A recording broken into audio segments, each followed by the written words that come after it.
स्वागत and welcome. आशा करता हूँ आप सभी मस्त होंगे, स्वस्थ होंगे और आपकी तैयारी भी बहुत बढ़िया चल रही होगी।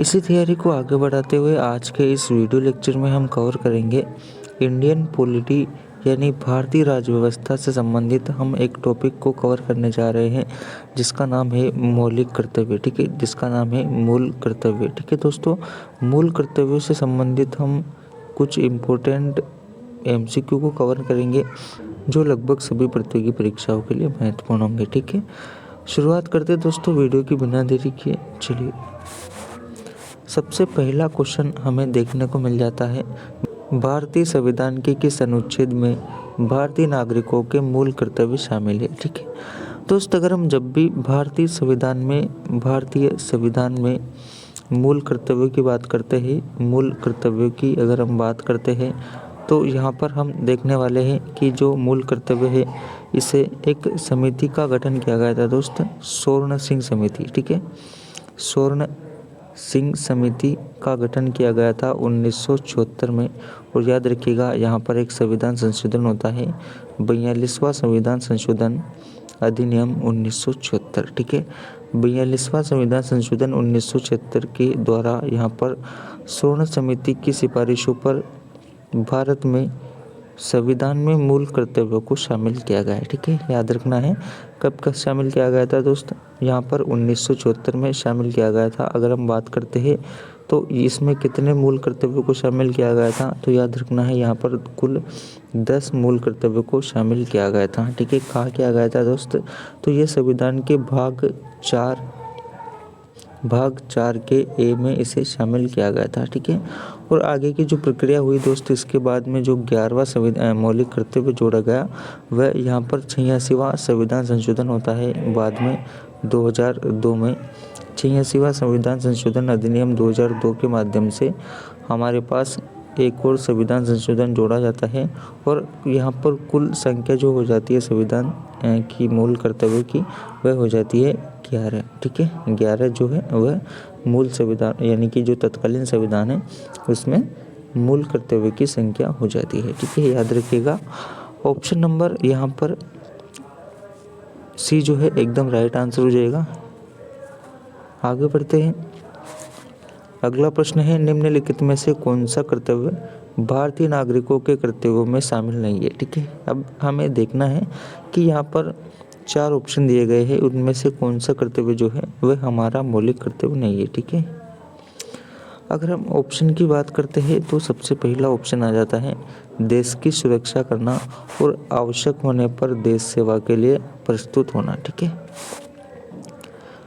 ये भी कथन एकदम बिल्कुल सही है दोस्तों, क्योंकि यहाँ पर देश की सुरक्षा करना हमारा कर्तव्य है, हमारा कार्य है और आवश्यक होने पर देश सेवा के लिए आगे आना भी एक हमारा मौलिक कर्तव्य है। ठीक है, याद रखना है राष्ट्रीय पर्यावरण की सुरक्षा एवं इसमें सुधार करना, ये भी सही है। ठीक है, याद रखना है और सार्वजनिक संपत्ति की सुरक्षा करना और हिंसा का परित्याग करना। ठीक है, ये भी एक हमारा मौलिक कर्तव्य है। अगर हम ऑप्शन डी की बात करते हैं तो सत्तारूढ़ राजनीतिक दल का समर्थन करना, ये बिल्कुल गलत है। ना तो हमें किसी पार्टी का समर्थन करने का मौलिक कर्तव्य प्राप्त है और ना ही करना है। ठीक है, याद रखना है, क्योंकि हमारे पास जो है वह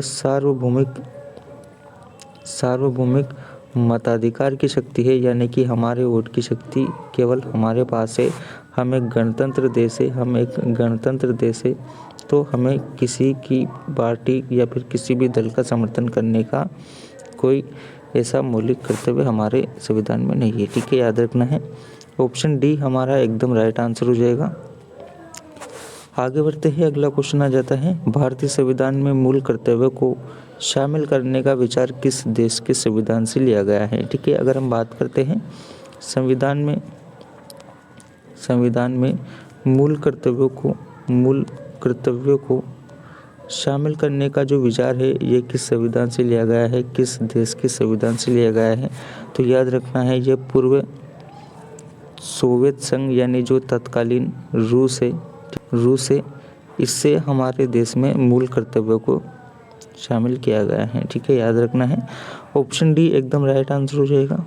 आगे बढ़ते हैं, अगला प्रश्न है, निम्न में से कौन सी एक समिति ने नागरिकों में मूल कर्तव्यों को 1976 में सम्मिलित करने की अनुशंसा की थी। ठीक है, याद रखिएगा ऑप्शन नंबर डी यानी स्वर्ण सिंह समिति की सिफारिशों पर ही 1976 में मूल कर्तव्यों को शामिल किया गया था। याद रखना है, ऑप्शन नंबर डी हमारा एकदम राइट आंसर हो जाएगा। ठीक है, चलिए अगला प्रश्न है, निम्नलिखित में से किस वर्ष से संविधान में मूल कर्तव्यों को अंततः स्थापित किया गया? ठीक है, याद रखना है 1976 में, ऑप्शन बी करेक्ट हो जाएगा। अगला प्रश्न है, मौलिक कर्तव्यों को निर्धारित किया गया है। ठीक है, याद रखना है मौलिक कर्तव्यों को 42वें संविधान संशोधन द्वारा निर्धारित किया गया है। ठीक है, चलिए अगला प्रश्न है, 42वें संविधान संशोधन के 10 आचार आदर्शों को किस नाम से जाना जाता है? ठीक है, आचार आदर्शों की बात करते हैं तो ये मूल संविधान में कुल 10 थे, इन्हें जाना जाता है मौलिक कर्तव्यों से। ठीक है, ऑप्शन बी एकदम राइट आंसर हो जाएगा। ठीक है, चलिए अगला प्रश्न आ जाता है, 1976 में 42वें संविधान संशोधन द्वारा संविधान में नागरिकों के लिए कितने मौलिक कर्तव्य निश्चित किए गए? ठीक है, याद रखिएगा दोस्तों 1974 की अगर हम बात करते हैं जिसमें 42वां संशोधन हुआ था, तो इसमें कुल 10 संविधान के जो मौलिक कर्तव्य है ये शामिल थे। ऑप्शन बी करेक्ट हो जाएगा। अगला प्रश्न है, भारतीय संविधान में मूल कर्तव्य कब समाविष्ट किया गया है? दोस्तों समाविष्ट की अगर हम बात करते हैं तो ये 1976 में किया गए थे। ठीक है, अगला प्रश्न है, संविधान के किस भाग में मूल कर्तव्यों के अध्याय को जोड़ा गया है? ठीक है, याद रखिएगा ये भाग 4 के क में जोड़ा गया है। ठीक है दोस्तों, याद रखना है ऑप्शन डी एकदम राइट आंसर होगा। अगला प्रश्न है, भारतीय संविधान में मौलिक कर्तव्यों की सूची निम्नलिखित में से किस भाग के रूप में जोड़ी गई थी? ठीक है, याद रखिएगा ये भाग 4 के रूप में जोड़ी गई थी सूची को, एकदम राइट आंसर हो जाएगा ऑप्शन ए। अगला प्रश्न आ जाता है, भारत के संविधान के किस अनुच्छेद में मौलिक कर्तव्यों की चर्चा की गई है? ठीक है, अगर हम वर्तमान संविधान की बात करते हैं, वर्तमान की जो कंडीशन ये देखें तो यहाँ पर हमें संविधान के जो मौलिक कर्तव्य है ये देखने को मिल जाते हैं भाग 4 के अनुच्छेद 51 के क में। ठीक है, इसमें हमें संविधान के मौलिक कर्तव्य देखने को मिल जाते हैं। ठीक है, नागरिकों के मौलिक कर्तव्य हमें यहाँ देखने को मिलते हैं। ठीक है, ऑप्शन नंबर ए हमारा राइट हो जाएगा। अगला प्रश्न है, वर्तमान में संविधान में कुल कितने मूल कर्तव्यों का उल्लेख है? ठीक है, याद रखना है 11 मूल कर्तव्य है।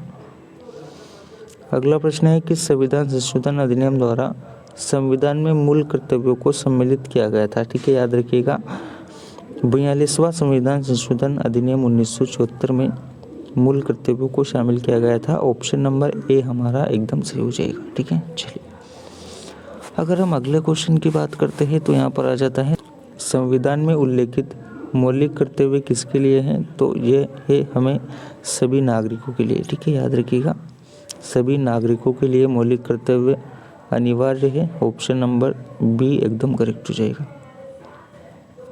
अगला प्रश्न है, मौलिक कर्तव्य की अवहेलना करने वाले को क्या किया जाएगा? तो इसमें एक सबसे बड़ी कमी जो है यह है दंड की व्यवस्था नहीं की गई है। ठीक है, याद रखिएगा अवहेलना करने पर यहाँ पर बाध्य नहीं है, ये दंड की व्यवस्था नहीं की गई है। ऑप्शन बी एकदम करेक्ट हो जाएगा। अगला प्रश्न है, निम्नलिखित में से कौन सा एक मौलिक कर्तव्य नहीं है? ठीक है, याद रखिएगा मौलिक कर्तव्य ऑप्शन की बात करते हैं तो राज्य का आज्ञा पालन, कानून का आज्ञा पालन, समाज का आज्ञा पालन या फिर करों की अदायगी। ठीक है, इनमें से कौन सा मौलिक कर्तव्य नहीं है? तो याद रखना है राज्य का आज्ञा पालन यहाँ पर हमारा नागरिकों का मौलिक कर्तव्य नहीं है।